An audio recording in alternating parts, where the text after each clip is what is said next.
everybody. Welcome once again to the Tim Floyd Show. 2 games at home for the Cyclones last week. They lose to top-rated Kansas and then bounce back with a big victory over Missouri. And, Coach, 2 sold-out crowds at Hilton Coliseum. Great atmosphere for college basketball, and I think fans got their money's worth in both games.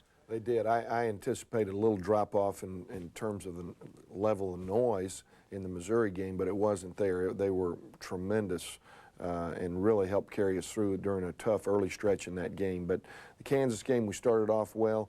Our offense just became very stagnant in the second half. And of course, you have to give a great defensive club credit. But we counted 3 screens set in the last 6 minutes of the game. As a result, it became one-on-one, let me take, when the shot clock got down. We couldn't get earlier shots because there was no help from each other. They just weren't looking out for each other. And I really believe that we can make some improvement based on what we saw in that game. But the intensity level on the other end of the floor was tremendous. It was there again against Missouri.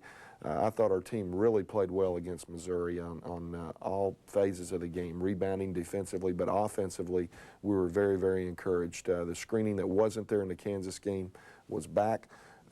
Willoughby has been outstanding here the last 2 games. I think it's safe to say that he is well. We'll pronounce him well here on the show, okay, because he's, again, penetrating and playing very well. And Cato carried us in stretches against Missouri. Pratt carried us early in the game. So this team, I think, is starting to come together. And even though Dedrick did really carry you against Kansas and then maybe even in the first half against Missouri, there was some balance in that Missouri game. A lot of guys contributed in that ball game. Yes, they did. We had guys coming off the bench, like Stevie Johnson played well. Paul Shirley was our first guy off the bench, and although he didn't score, rebounded, handled the ball well.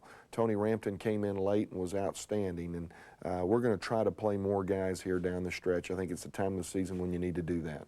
All right, when we come back, we're going to take a look at the highlights from the Kansas-Missouri games, so stay with us right here on the Tim Floyd. We need your help. I need your help. We need money for research. It may not save my life. It may save my children's lives. It may save someone you love. To help keep Jimmy V's dream alive, please call 1-800-4-JIMMY-V. Don't give up. Don't ever give up.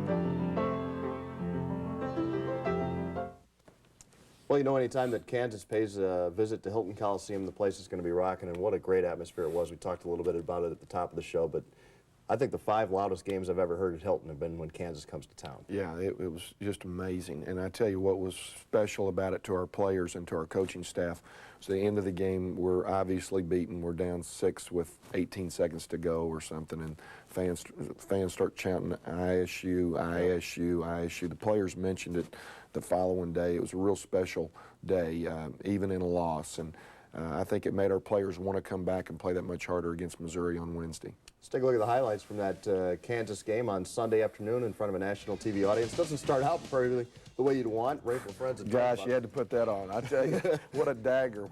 We had the same play set up going the exact opposite way, and just assuming Cato's going to get the tip, but Rafe gets it. Well, Dedrick just had a huge game for you. Yes, he did. He's really been pulling up well in transition. Kenny made the nice kick to him. Had a couple of those looks late. Had they gone down, the roof would have blown off the place. Kenny Pratt with a running one-hander in transition. And then Stevie Johnson will set up Kelvin Cato here for the jam. Stevie had some good minutes for you. Yes, he did. Nice, real nice pass there. Right over the top. They were fronting Kelvin, and Stevie had a nice touch on the pass. This is a big basket. The clock winding down in the first half. Dedrick hits from about 25 feet. Yes.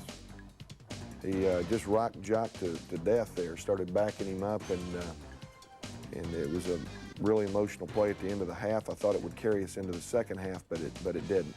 Kansas got started off well.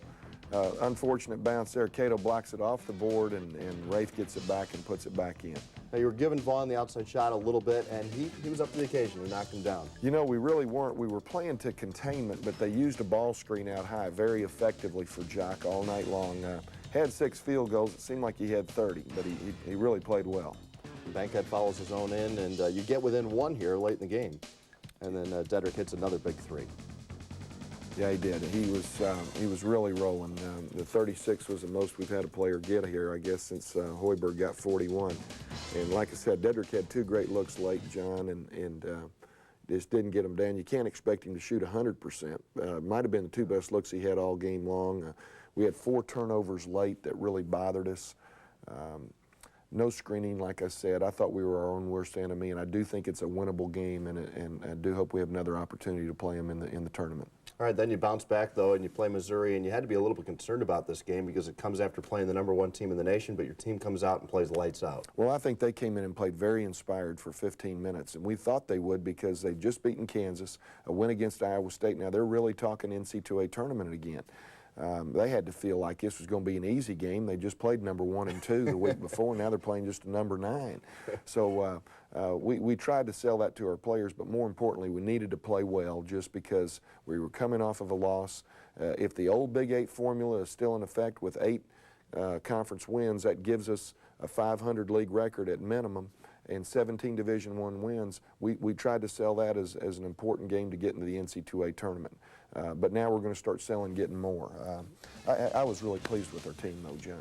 I'm not sure how you sold it, but it works because your team comes ready to play in this one, and Dedrick just picks up right where he left off. Well, it really helps when you make every shot, and Dedrick came out and knocked down his first 3. I thought our screening was the best it's been all game long. Kelvin with a couple of really big blocks, and I thought that was a pivotal play in the game because from that point on, Missouri was not nearly as inside-oriented as they were the first 10 or 12 minutes. And Dedrick, another 3 there, and then a pretty spin move here by Kenny Pratt. He's really good at this. Yes, he is. He's facing the basket, makes the little turn on things, and when he gets that body inside, he's clever enough to get it off. Thames trying to bring Missouri back. He's a real nice player. Too bad he's been injured throughout his career. Yeah, he pulled up in transition, and that gives Kelly 42 points against us now in the 2 games. You know, he was a potential MVP in this league going into his sophomore year before the injury. Kelvin with a real nice jam off of a kick by Kenny. And again, before the first half ends, Dedrick hits a 3, just like against Kansas. Very unselfish play by Sean Bankhead. Could have taken the basket, but gave it to Dedrick for the great look. And then he keeps it going in the second half with another 3, and I don't think Norm was too happy at this point because, like you said, Dedrick's making every shot, and a few other things are bothering him too, maybe. Well, now I can't believe a coach would go out on the floor and get a technical. So what are you thinking about? Well, there's Stevie Johnson. You mentioned your bench. He goes 4 for 4. We're going to see Rampton coming up. He goes 4 for 4.